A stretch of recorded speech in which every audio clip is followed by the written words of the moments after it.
Bismillahirrahmanirrahim. Assalamualaikum warahmatullahi wabarakatuh. Selamat siang, salam sejahtera. Berjumpa kembali dan bertemu kembali dengan saya, Bang Pinjol. Pada video yang lalu, kita sudah bahas terkait dengan 5 salah paham para nasabah pinjol.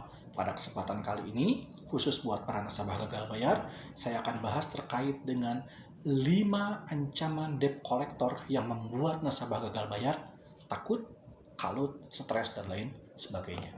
Tetapi sebelum kita mulai, Bapak Ibu sekalian, kembali saya ingatkan, jangan pernah lupa apabila Bapak Ibu sekalian merasa bermanfaat dengan channel ini dan juga kemudian merasa bahwa channel ini bermanfaat buat orang banyak, jangan pernah ragu untuk mengklik tanda subscribe, membunyikan tanda loncengnya, atau apabila ada yang ditanggapi dan ditanyakan, bisa langsung menuliskan komentar di kolom komentar yang ada di bawah ini. Baik, Bapak Ibu sekalian, 5 ancaman debt collector yang sering dilontarkan kepada para nasabah gagal bayar. Apa saja? Saya tidak akan bahas bahwa saya akan datang ke rumah, saya sudah ada di jalan dan lain sebagainya. Itu sudah resiko bagi nasabah yang gagal bayar. Anda harus siap kondisinya. Ketika mereka menagih lewat WA, mereka nagih datang ke rumah, kita harus siap karena itulah konsekuensi kita ketika kita gagal bayar. Tapi ada 5 juga yang sering di WA-kan oleh yang bersangkutan, dalam hal ini DC, yang kemudian membuat kita sering kalut, stres, mental kita down, sehingga kemudian kita merasa tertekan, sehingga kemudian kita malas untuk berbuat apa-apa. Padahal, kalau kita ingin melunasi permasalahan kita, melunasi hutang-hutang kita, pikiran kita harus rasional, mental kita harus siap, kemudian juga kita harus berani, dan akhirnya kemudian kita harus berani lagi memulai hidup baru, berusaha, dan berusaha menyelesaikan hutang kita satu persatu. Oleh karena itu, saya akan bahas, mudah-mudahan selepas kemudian menyaksikan video ini, Bapak Ibu sekalian bisa kemudian memperkuat mentalnya, sehingga kemudian bisa maju, melangkah untuk memulai hidup barunya. Apa saja Bapak Ibu sekalian? Yang pertama, yang sering dilontarkan oleh DC, Bapak Ibu sekalian pasti akan mendapatkan kemudian pesan ini, atau bahkan mungkin menemukan pengalaman-pengalaman ini, baik di grup Facebook, Twitter, ataupun di Instagram, adalah satu, pembekuan rekening bank. Bisa Bang, bahwa rekening saya dibekukan? Tidak mungkin dan tidak bisa. Kenapa? Karena ketika rekening Anda akan dibekukan, bank pasti akan memanggil Anda terlebih dahulu. Atau kemudian bisa jadi Anda bisa rekening Anda dibekukan kalau Anda melakukan tindak pidana. Sementara pinjam-meminjam itu bukanlah tindak pidana.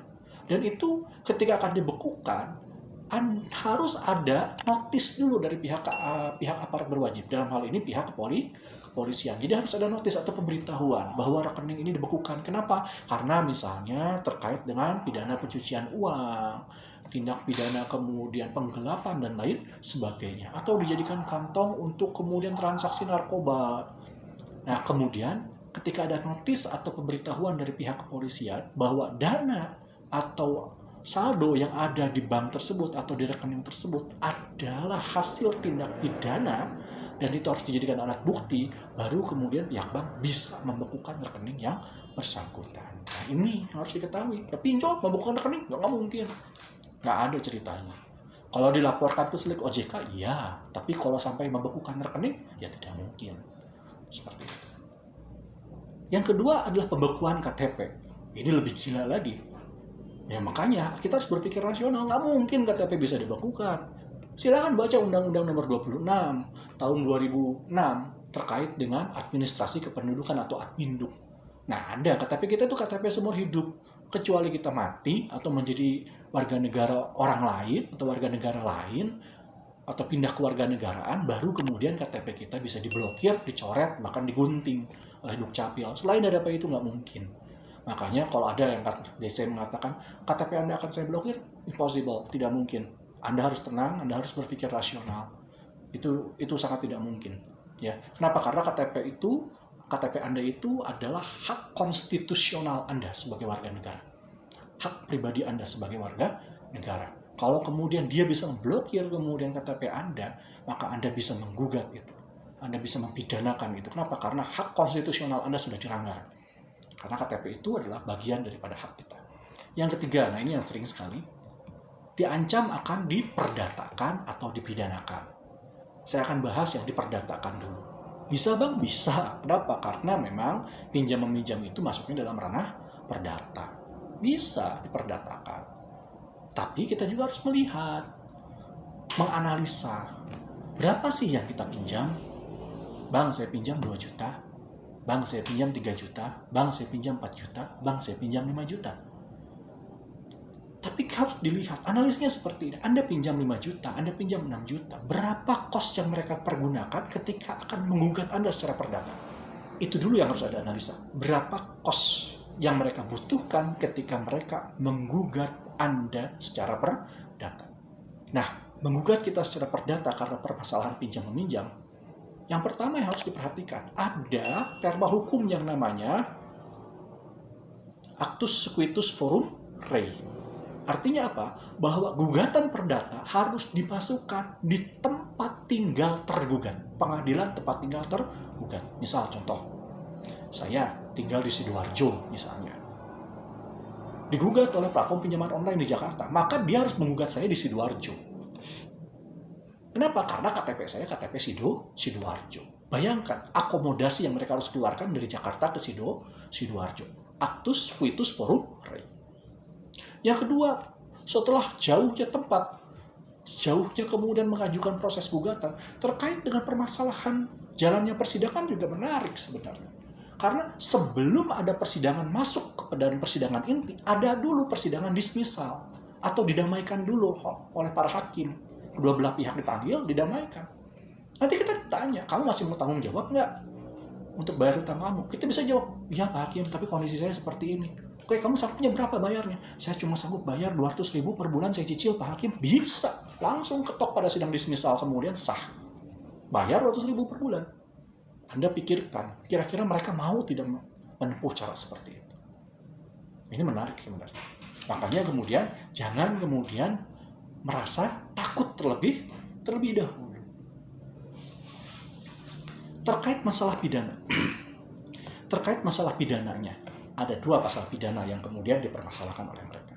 372 penggelapan dan kemudian 378 terkait dengan penipuan. Betul Bang? Tidak mungkin. Kenapa? Karena tadi saya sebutkan, kalau pinjam-meminjam itu ranahnya perdata, bukan pidana. Kecuali, ini ada kecualinya, Anda memberikan ada beberapa data yang fake atau palsu. Contoh, KTP Anda berikan KTP yang palsu. Contoh, Anda bikin NPWP, NPWP-nya palsu. Itu juga masuk dalam ranah penipuan. Bisa Bang? Bisa. Kenapa? Karena sudah jelas, sudah ada niat untuk melakukan penipuan. Tapi dilihat juga, ini masuknya 378-nya atau 379-nya.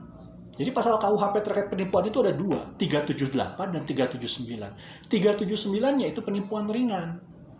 Lihat nominal pinjamannya. Kalau nominal pinjamannya itu di bawah harga ternak, kalau dalam peraturan Mahkamah Agung nomor 2 tahun 2012 jelas, di bawah 2.500.000. Kalau kemudian di bawah 2.500.000, 2.500.000 ke bawah lah, itu masuknya dalam tindak pidana ringan atau penipuan ringan atau tipiring. Ini harus diketahui oleh kita bersama. Berapa pinjaman Anda sehingga kemudian mereka mau mempidanakan Anda? Kalau yang menggunakan data fake, saya tidak menganjurkan orang menggunakan data fake. Ini sudah saya bahas dalam video saya sebelumnya. Cuma sering kemudian muncul pertanyaan-pertanyaan ini kepada saya. Mungkin video saya tidak ditonton oleh yang bersangkutan. Tapi saya berusaha untuk menjelaskan. Jadi intinya tenangkan diri kita, ada konsekuensi hukumnya berupa aspek perdatanya. Tapi kalau kita masih memiliki itikat baik untuk mencicil karena ini masalah perdata, insya Allah itu tidak akan jadi masalah. Makanya saya selalu menganjurkan selesaikannya satu persatu. Karena kasus ini kasus perdata. Tidak mungkin kan kita selesaikan secara bersama-sama. Sementara kondisi keuangan kita memang sedang terpuruk. Yang keempat, dimasukkan ke dalam slik OJK. Sehingga seluruh data kita yang ada di KK, nama-nama yang terdaftar di KK kita, akan kemudian di blacklist oleh seluruh lembaga keuangan. Betul nggak Pak?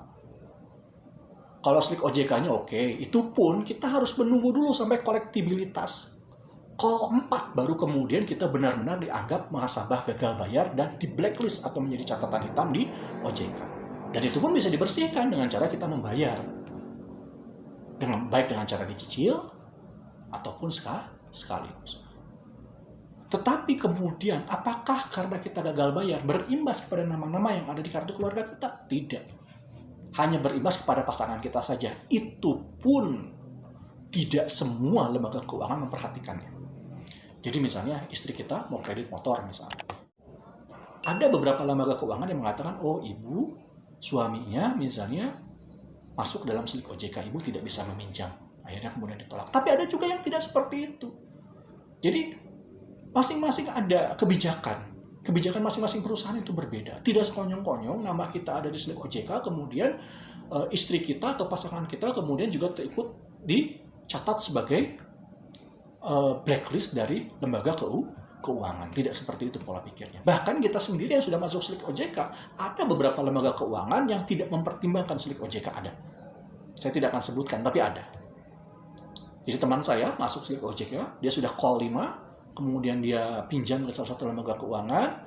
Dia call 5 itu karena memang posisi dia tidak bisa bayar. Tidak bisa bayar karena bukan tidak mau bayar, karena kondisi keuangan pada waktu itu. Nah, kemudian dia mengajukan pinjaman dengan menggadaikan motornya, ternyata lolos. Bisa, ada satu lembaga keuangan. Ketika ditanya, wah kita tidak menggunakan slik OJK, walaupun dia terdaftar, dia resmi. Gitu kan. Tapi itu memang konsekuensinya ketika kita gagal bayar, konsekuensi dari perusahaan tersebut. Jadi slik OJK itu ada agar para penyedia jasa lembaga keuangan, lembaga-lembaga keuangan mengetahui terkait dengan kualitas dari nasabahnya. Apakah dia sudah gagal bayar, apakah dia lancar, apakah dia tersendat, dan lain sebagainya. Kalau kemudian ada lembaga keuangan, saya nggak mau pakai slik OJK, saya punya kebijakan sendiri, bisa, tidak jadi masalah. Tidak jadi masalah. Asal konsekuensinya lembaga keuangan tersebut atau perusahaan tersebut yang menanggung. Jadi jangan khawatir. Apalagi kemudian diancam bahwa seluruh nama yang ada dalam kartu keluarga, misalnya, semuanya akan di blacklist. Possible, tidak mungkin. Jangan percaya itu.